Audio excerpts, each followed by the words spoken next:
мен ушунча кишилерди көрүп абдан ыраазымын. Садыр Жапаровго күйөрмандар, ассаламу алейкумдар. Урматтуу айып туугандар, Садыр мага эч ким эмес, бирок мен үчүн күйүп, мен үчүн отурат ушул убакта. Мен жанагы жаназада сүйлөгөн сөзүн угуп алып туугандар, тил менен ыягам. Эй көздүктөр, ойлогоңула.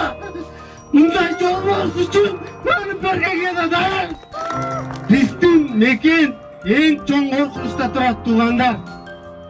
Биздин жемхор чиновниктер, биздин коррупционер чиновниктер биздин мамлекетибизди четинен бөлүп сатып отурат. Садыр Нуркожоевич, билесиздер, Кунтөрдү кокодон алды. Кокодон алып жерге жыгып берди. Бул жолборс жыгып берди. Кыргыз эли ушундан ырыскалансын, ушундан тамактансын, бала чакасын баксын, кредиттен кутулсун, жакшы бакубат жашоодо жашасын деп кыргыз элине жыгып берди. Туурабы?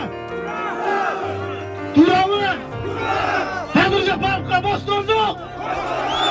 Садыр Жапаровго бостондук! Бирок Садыр Жапаровду бул шакалдар жалгыздап кетти. Жанагы чөйлөр бар эмеси, билесиздер? Шакалдар жайнап келип, тиянан тиштеп жалгыздап кетти. Ошондо да сынган жок ал жолборс. Клеткага камап койсо дагы, ушул убакка чейин Кыргызым мен силерди күтүп атам. Кыргыз ойгоңула деп, эмгиче, настоящий мужик. Садыр Жапаров акталсын!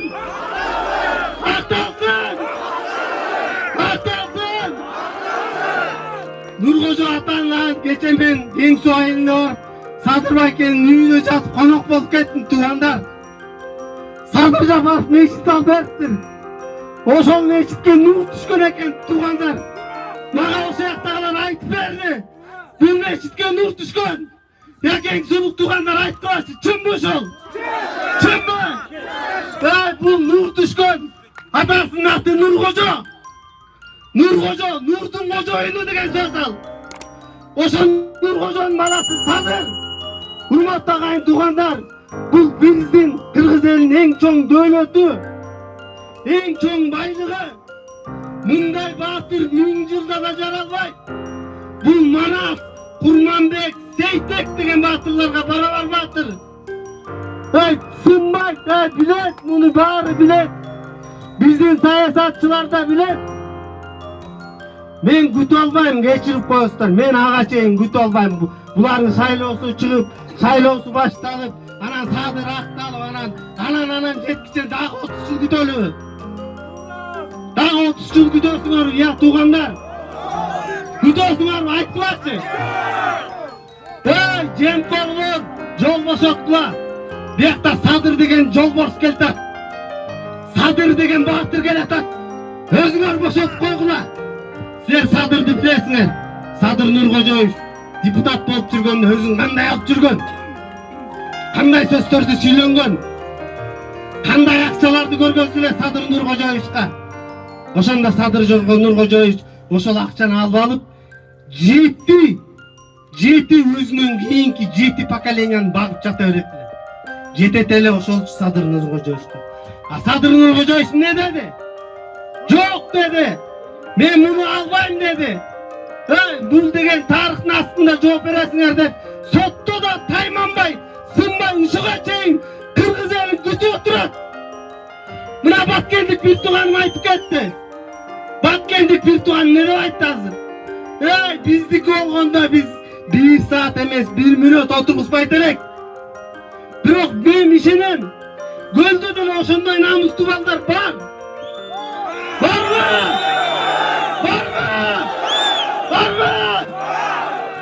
Урматтуу агайын туугандар, учур келди, убакыт келди. Болду жетишет жемкорлорго 30 жылдан бери алданып келатабыз. Биз булардын шайлоосуна ишенбейбиз. Булардын жанагы жүргүзүп аткан реформалар баары калп. Bular bizdi investorga satып атат. Investor башкарып атат Кыргызстанды. Эгер Кыргызстанды кыргыздар башкарганда мындай болбойт эле. Туурабы туугандар?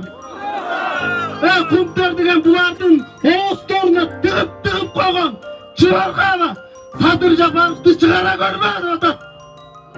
Садырды чыгарсаң баарыбыз өлдүк деп коркуп турушат булар.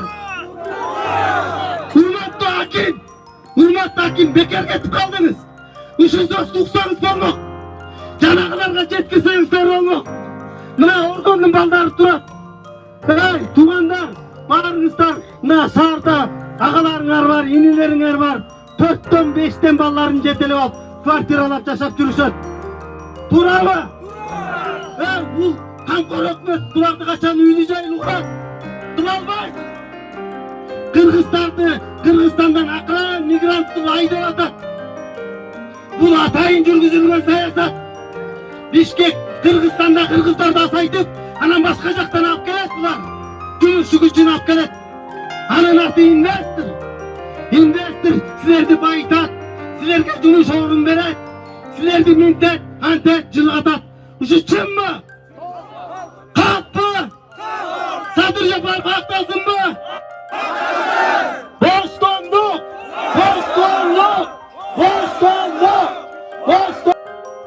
Сот элдин баары аны кармаса, кара менен кармап атат. Дәли 100% болуп турса, кантип чыгарат сот? Нече чара көрүлбөйт ага? Ушул тәртип комиссия бербеске прокуратура. Кайрылбайсыңар.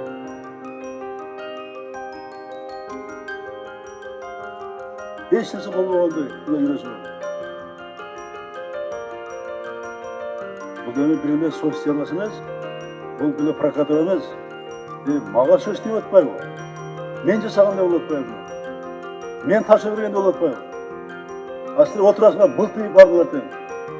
Мына ушинтип мамлекеттик органдар, мамлекеттик бийликке ишенич кетет, элдин ишеничи. Коомдун ишеничи кетет. Көрүнүп туруп жасап атсаңар, ошого чара көрбөсөңөр. Эмне акмакчылык бул? Өзүңөр аралашсыңар. Генеральный прокурор, сот өзүңөр аралашсыңар, ошого чара көрө албай атасыңар, бербей атасыңар. Айтпасам мейли. Мен чоң трибунада айттым филармониядан. Эмне кечирме эжик деп. Салтанаттуу мээрекеде айттым. Ошондо мен чара көрбөйсүңөр, декабрда айттым. Менчиңер болсо үйүңөрдө, калганда алгыла. Бул мамлекеттик кызмат, мамлекеттик иш, эл берген иш.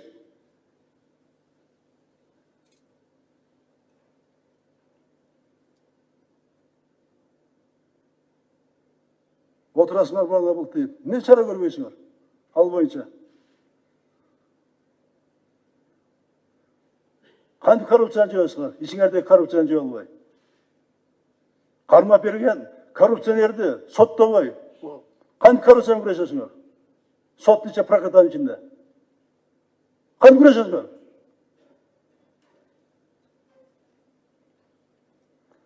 Шунча резонанс иш болду. Шунча ел айтып атат, массалманы каратып атат, жазып атат. Жаранды коом кайтып чыгып атат. Жаранды коом жазылып кайрылды. Былтый карап отурасыңар. Катчылыктын баяндамасын көрүп тургандай, коопсуздук кеңештин чечимдери тиешелүү деңгээлде аткарылбай жатат. Төмөнкү кемчиликтерди мисал катары айтайын. Чечимдердин аткарылышы белгиленген мөөнөттөн бир нече айга чейин созулуп кеткен. Айрым учурларда чечимдерди аткарууда ашыкча бюрократия жана формалдуу мамиле орун алып жатат. Чечимдерди аткаруу үчүн ченемдик укуктук актылардын өзүнчө долбоорлор иштеп чыгуу жана аны бекитүүнүн мөөнөтү мамлекеттик органдар тарабынан эч негизсиз созултурууда. Чечимдер кабыл алынгандан кийин иш солгундап же такыр токтоп калган ушуларда жок эмес, мындай дагы кездешип атат. Айрым мамлекеттик органдар жергиликтүү жана чет өлкөлүк бизнестин өнүгүшүнө бут тосууну мына улантып жатат. Мына мен бир мисалга токтолуп кетейин. Мына 6 кызматкер экологиялык жана техникалык коопсуздуктун кызматкери мына коррупцияга шектүү деп мына кармалды. Болгондо дагы бул жетекчилерден башкармалыктын башчылары Олар схеманы системалы түрде біз ишкерлерден жана жарандардан ақша қара талап қылып жүрген. Ушундай схемаға мага берген маалымат боюнча дээрлик барлық башкарма аралашкан. Бир этажда отурушат. Эки теңизпен жетекчиси, орун басарлары, ошо башкармалыктар. Бир этажда, бир имаратта бир этаж жайгашкан. Мына бизнеске шарт түзө турган, экологияны, техникалык коопсуздук коргой турган орган ушул деңгээлге барып, ушундай схема түзүп аткандан кийин, анда калганда жөнүндө эмне айтабыз?